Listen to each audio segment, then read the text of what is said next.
In this video, we will learn 10 new words through short stories.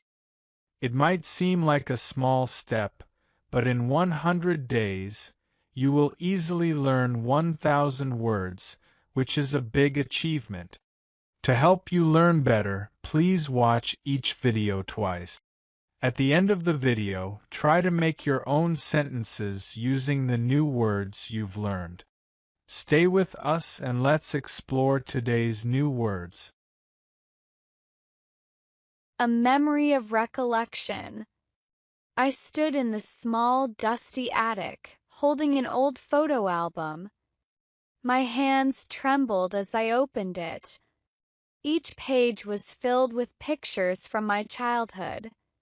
My heart ached as I searched for a clear recollection of those moments. Some memories were vivid, but others felt like shadows. The attic was quiet except for the sound of the rain tapping on the roof. I saw a picture of my brother and me. We were playing in the garden, laughing. I smiled, but my smile faded when I realized I couldn't recall what we were laughing about. The recollection was gone, like a word I couldn't remember in a foreign language. "Mom always talked about this day," I whispered to myself. But why can't I remember it? As I flipped the pages, more pictures appeared. A birthday party, a summer trip, a family dinner. With each photo, I tried to gather my recollections. Some came back in pieces, a taste, a smell, a feeling. But others remained lost, no matter how hard I tried. Suddenly, I found a letter tucked between the pages. It was from my late mother. Her handwriting was shaky but clear. The letter said, "My dear, you may forget the details of your life, but the emotions will stay with you. The love, the joy, even the sadness, they are the heart of your recollections. Trust them and they will guide you." Tears filled my eyes as I closed the album. My recollections weren't perfect, but they were enough. I held the letter close and whispered, "Thank you, Mom." Now, every time I think of that day, I don't just see the photo. I feel the warmth of her love. Reaching the final milestone. I still remember the day I stood at the edge of the mountain trail, staring at the small wooden sign. It read, "Final milestone 2 miles." My heart raced. This was it, the last milestone of my journey. For months I had trained for this hike. Each milestone on the trail marked my progress, both physically and emotionally. The first milestone was a short walk from the base. At the time, I was out of breath and doubted myself. But when I reached it, I felt a spark of hope. The second milestone came after hours of climbing. My legs ached, and the weight of my backpack felt unbearable. But I kept going. Reaching that milestone was proof that I could push through discomfort. As I climbed higher, the milestones became more than just signs. Each one told a story of perseverance. They reminded me of the small victories along the way, like learning to tie a perfect knot or finding water when I thought I'd run out. Now, standing at the start of the final stretch, I felt nervous. The last milestone was the most important. Reaching it meant completing the journey. It wasn't just about the mountain, it was about proving to myself that I could set a goal and achieve it. The climb was tough, the wind was cold, and the path was rocky. But with every step, I thought of the milestones I had already reached. They gave me strength. Finally, I saw the final milestone, a small stone marker at the summit. Tears filled my eyes as I touched it. I had done it. This milestone was not just a point on the trail, it was a symbol of my determination. I smiled as I looked at the view. Life, I realized, is full of milestones. Big or small, each one shapes who we are. Power of an anecdote. I walked into the classroom, my hands shaking. It was my first day as an English teacher, and I wasn't sure if I was ready. The students stared at me, waiting. I smiled nervously and began. Today, I want to share an anecdote about my journey. The word anecdote caught their attention. I explained, an anecdote is a short, interesting story. It's often personal and teaches a lesson. Let me tell you mine. I took a deep breath and began. When I was a teenager, I was terrified of speaking in public. My teacher, Mr. Lee, asked me to give a speech. I was scared, but he shared an anecdote about how he overcame his fear. His story gave me courage. The students leaned in closer. I continued. Mr. Lee told me that as a young boy, he forgot his speech in front of his entire school. But instead of giving up, he shared a funny anecdote about his dog. Everyone laughed, and his confidence grew. I smiled as I added, that anecdote stayed with me. When it was my turn to speak, I remembered his story. It made me feel brave. I even shared my own anecdote about my first cooking disaster. People laughed, and I felt stronger. Looking at the students, I said, an anecdote can inspire, connect, and teach. Like today, when I share this anecdote with you. At the end of class, one student raised her hand. Your anecdote gave me courage, she said. Maybe one day I'll have my own anecdote to share. Walking out of the classroom, I felt proud. Anecdotes, I realized, are powerful. They're more than stories, they're bridges that connect us. A flashback that changed everything. The rain poured as I sat in the empty cafe, staring at the letter in my hand. It was from my childhood best friend, Eric, who I hadn't seen in years. As I opened it, a sudden flashback hit me. I saw us as kids, running through the fields behind our school. Eric was always braver, always leading the way. Come on, he'd yell, his laughter echoing. That flashback felt so real, like I was back there, chasing him under the golden sun. The sound of the rain brought me back to the present. I read Eric's words. Remember our promise?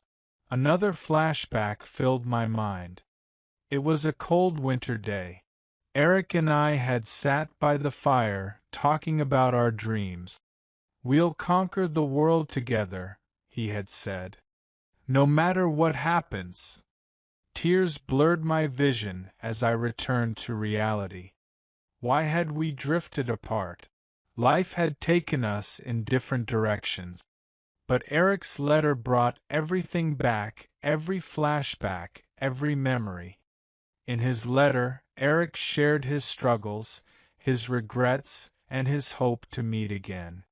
The flashbacks kept coming, one after another.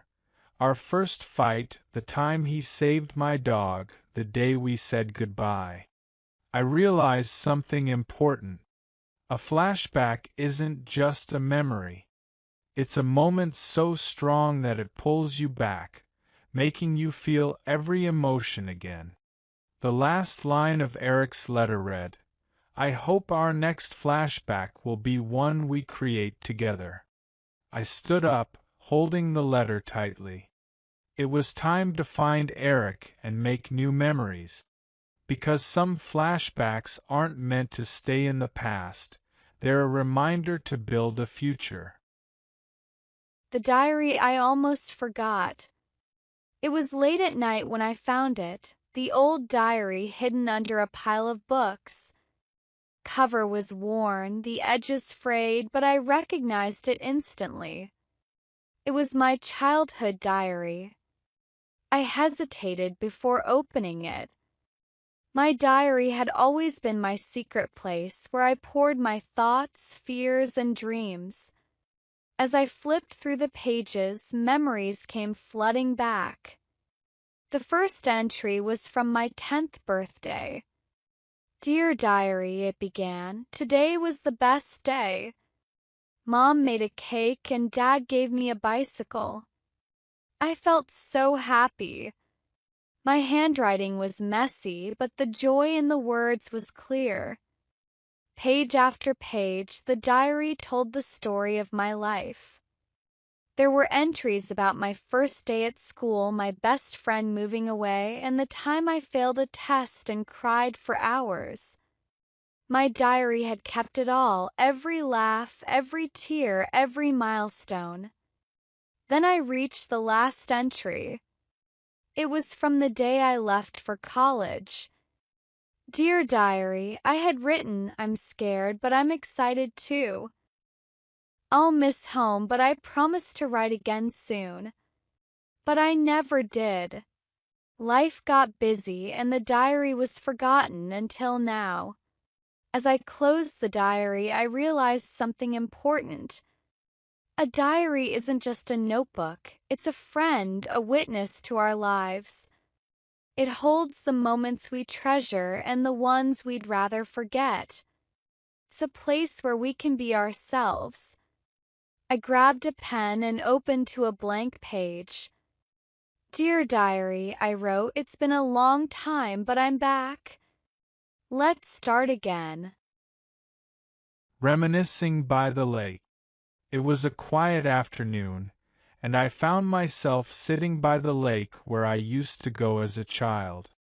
The sound of the water brought back so many memories, and I began to reminisce about the days I spent here with my grandfather. He loved this lake. "This is a place for dreaming," he used to say. As I reminisced, I could almost hear his deep voice telling me stories about his childhood. He would sit on the same old bench, smiling as he shared his adventures. One summer, he taught me how to fish. "Remember, patience is key," he said. I reminisced about the time I caught my first fish. I was so excited that I slipped and fell into the water. My grandfather laughed so hard, and even now, the memory made me smile. The lake was also where we celebrated small things like my good grades or his birthday. As I reminisced, I realized how much this place held our shared history. Now, the bench was empty and my grandfather was gone. But as I sat there, I felt his presence in every breeze and ripple on the water. To reminisce is to relive, and for a moment I was a boy again, holding my grandfather's hand. Before leaving, I picked up a smooth stone from the shore, just as he used to do. It was a reminder that I could always come back, sit by the lake, and reminisce about the love and lessons he left behind. The unforgettable gift. It was my 12th birthday, and it became the most unforgettable day of my life. My family didn't have much, but my mother had promised me something special. I had no idea what it could be, but I was excited and curious. That morning, my mother woke me up with a warm smile. "Today will be unforgettable," she said. We walked to the market, and I noticed how she stopped to count her coins carefully. I could tell she had been saving for this moment. At a small stall, she handed me a box. Inside was a simple handmade journal. "This is for your stories," she said. "Every moment you write here will become unforgettable. first, I was disappointed. A journal? I had dreamed of a toy or a dress.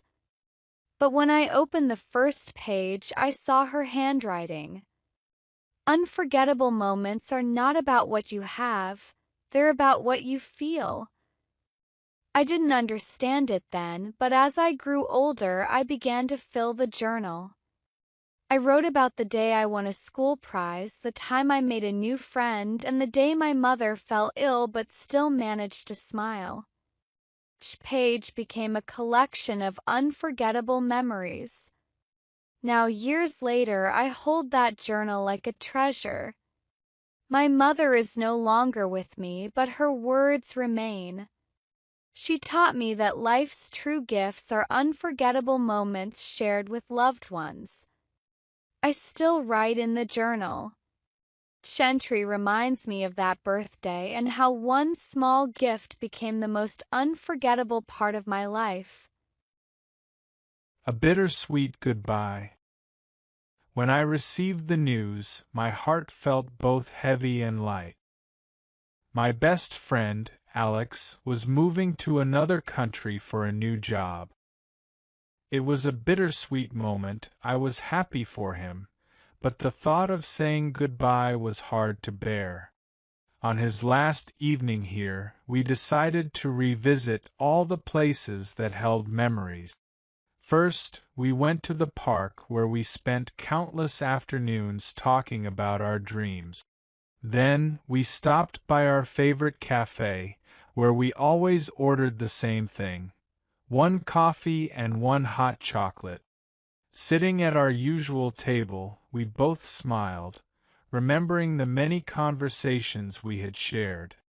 "It's bittersweet, isn't it?" Alex said.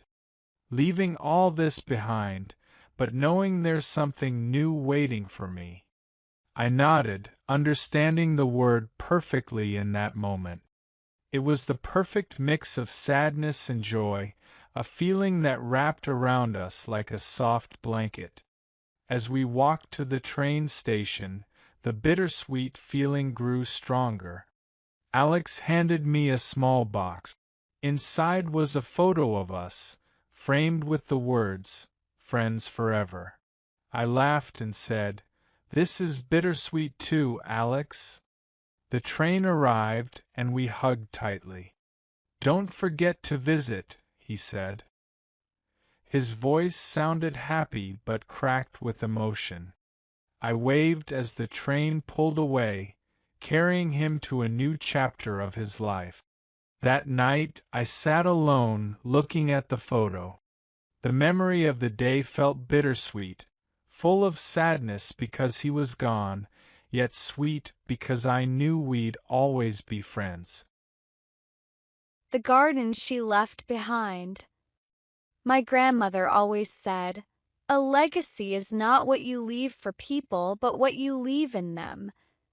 As a child, I didn't understand her words.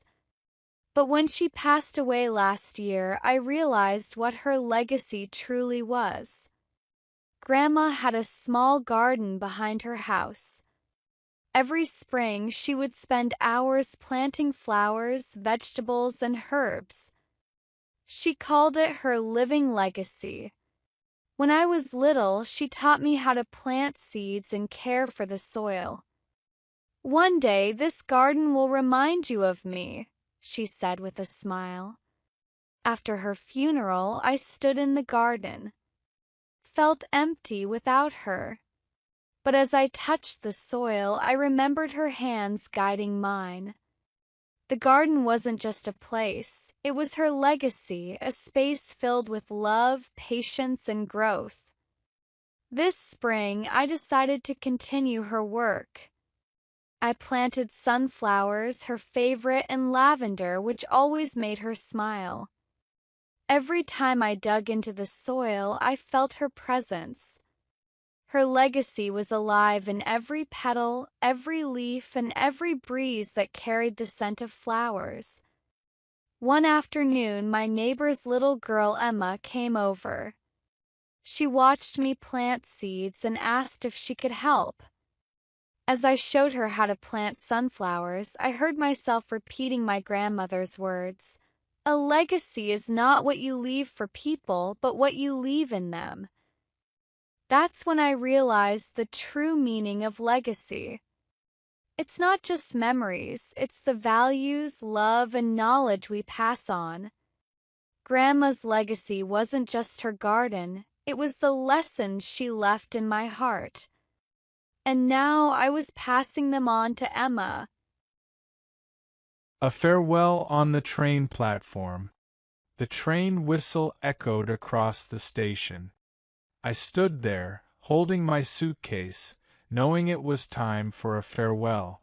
It wasn't just any farewell, it was the hardest one of my life. My best friend, Ethan, was leaving for another country. We had grown up together, sharing dreams, failures, and countless memories. But today, life had pulled us in different directions. As the train approached, Ethan turned to me and said, "You know, farewells are not endings. They're just pauses in a long story." I nodded, but the lump in my throat made it impossible to respond. Farewells, I thought, are so much harder when you don't know what lies ahead. Would we still be the same after years apart? Ethan gave me a small notebook. "Write your stories in here," he said.